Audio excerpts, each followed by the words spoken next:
أسد حاجة وحو دقن يا هل بلدنا إسر دقن يا لواتن إسدح دقن يا أسنا لبي طبعا كي دقن تاي كل وحاس قلدن قف وسوق بس أنا موجي أنا أسد لو جري إسكسور جدا دقن هاي مد كلا جوارن حافظ أنا ودقنان جرتي مويه هذا ما دقنا وحد دقنت حافظ حوجا أنا جيرفو سida ayatullah hore u sheegay waa sax ciidan uma baahneen oo dad gabadha marka runta la isku sheego Soomaaliya waxay u baahneed ciidan waxay u baahneed oo yacni qarash ah maleeshiya qofkii qadeeyana ma casheeyo qofkii hadduu qadeeyo aaba nasiib ay leedahay marka runta xaqiiqada laga hadlo beebeen meel la iska dhigo aad iyo aad soo marka dad badan oo waxa arka dhahay reer maleeshiya dad dhintay waaye saana ni yeelena subscribe-ka aniga laabanayna shalay aniga maleeshiya maanta xanuunka anigu maray qof bini aadan inuu ku maray ma umaleynaayo waxa qof la soo weeraray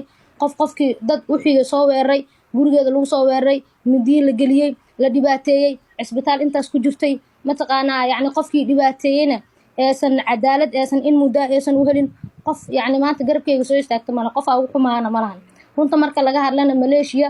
isbitaalka 3 bilood hadda iska daa waqti hore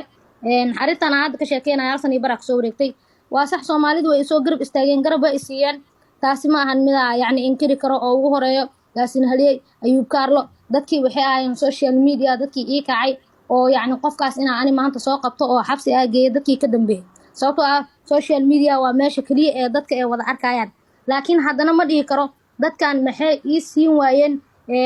hiil iyo hoo maxay iigu imaan waayeen isbitaalka 3 bilood ka hor waxaa dhacday inaan ani shil galay oo yacni feer iga jabtay dhammaan dad youtubero badan isla socnay meel dalxiis u socnay shilki markaa galay isbitaalka dhamaantood way joogeen haddana saasay tahay qof bini aadan ah oo ani gudaha ii soo galaya ma lahan aniga iyo dhakhtarka unba is eeganayna maleeshii sharci u yaalaa waxay tahay qofka markii isbitaalka la geeyo hal qof aa loo ogolyahay halkaas qofna waa inuu corona test maraa corona testiga waxaa lagu maraa lacag $100 dadkii ma awoodaan waayo dadkii maleeshii jooga horta ma awoodaan taasaa horta mid ah gabadhan meesan u baahneen hiil oo dad waxay u baahneed garab oo waxay u baahneed in la caawiyo la saacido runta markii la isku sheego 3 bilood ka hor muddo had 4 bilood soo wareegtay waxaa jirtay gabar wadankan joogto oo aad ugu dhibaateysneed oo xanuunsaneed oo mataqaanaa 3 caruur ku haysato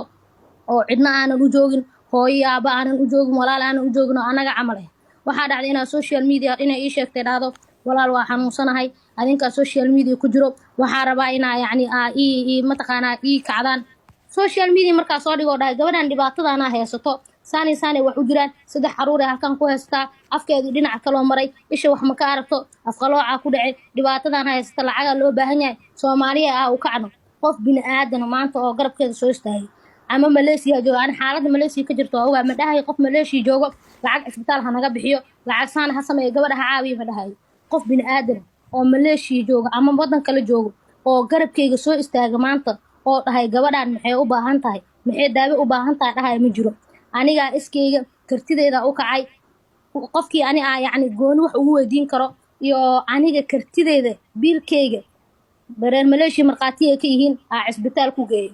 qof bini aadan oo ila socotana ma lahan isbitaalka qof ila geysana ma lahan hal wiil waxaa jira Jamaal Milaan dhahay isbitaalka ila joogay intaas oo maalmood ku soo rafaarnay Soomaali qiira Jabaanka naga daayay markaa gabadha soo bandhigeen maxaa uu sheegi weysay maxaa uu caawin weysay taada kale gabadha ayada social media ku jirto oo soo dhigatay in la caawiyo maxaa uu caawin weysay markaa hadda dhageysiin waa shanti arrintaana inay yacni arrin gaar oo dan laga leeyahay inay taana qof walba uu ogyahay marka beenyaan la isku sheegin runta rabbi aan u jecel runta hala sheego subscribe la laabta sheegaysiin weligiin la laabta laakiin xaaladda meesha ka jirta anaga og dadka meesha jooga anaga og dad waxaa arkaa qabiil ku faanayo oo dhahay anagoo reer hebel war laangaab wax la dhahay ma jiro adduunka waxaa jira wax maangaab la dhahay haddaa qabiilnimo iyo meesha keenteena cid ugu badan meeshan ma jirto cid ka taajirsanna ma jirto runta la isku sheegaya haddii runta la isku sheegeen waxaa la nina run sheegin beena u qarsan dadka maanta soo awaawilay waa dad Malaysia imaaday oo ayaga mataqaanaa waji ka waayay oo ayaga waji loo haynin oo ayaga mataqaanaa marka hore dadka xumeeyay maanta waxay rabaan inay ugu soo hoos gambadaan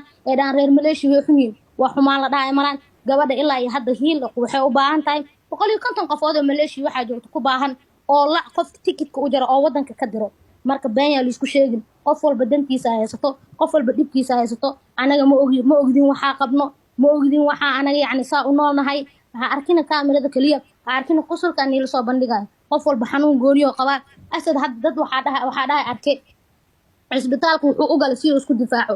qof bini aadan maanta laga cabsanayo ma jirto qof inta kale ku tiktok soo bixi ma jirto qof kale weji ka sameysanayo ma jirto asad habeenka wiilka dhimanaya habeenka ka horeysay maanta asad anaa wax liiga weydiinaya guri iga soo horjeedo deganahay hadda albaabka inta u baxay asad dhaho woo imaqlaaya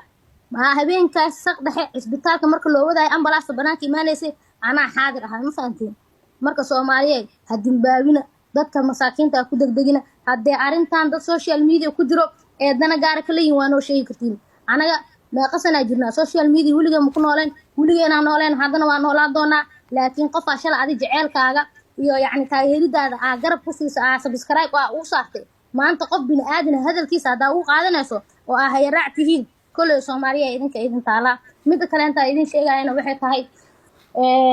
waxaa arkay dad badan oo dhahay dadaa soo booqday idinka maxaa u soo booqan weyseen booqashadii horta ma lagu ogolyaa ka horeyso mid labaad dadka Malaysia waa isla wada joogaan laakiin ma lis wada garanayo Malaysia xaaladeeda waxay tahay habeenkii oo dhan waa la soo jeedaa maalintii oo dhan waa la jiifaa gabadhaas markii la soo duugay kadib baa ogaaday inuu wiilka ka dhintay oo Ilaahay la ogyahay qof walbana waa saas xaasinimo wax la dhahay ma jirto dadka qabiilka ku faanaya hadda oo social media inta soo istaago reer hebel aan dhahaysana qof walba qabiil oo ka dhigtay qofka qabiilkiisa hadduu sheegana dhib ma lahan ebel baa waxa la qabiilka la tacaaruf waay marka la gaabnimada meelaha la wareeg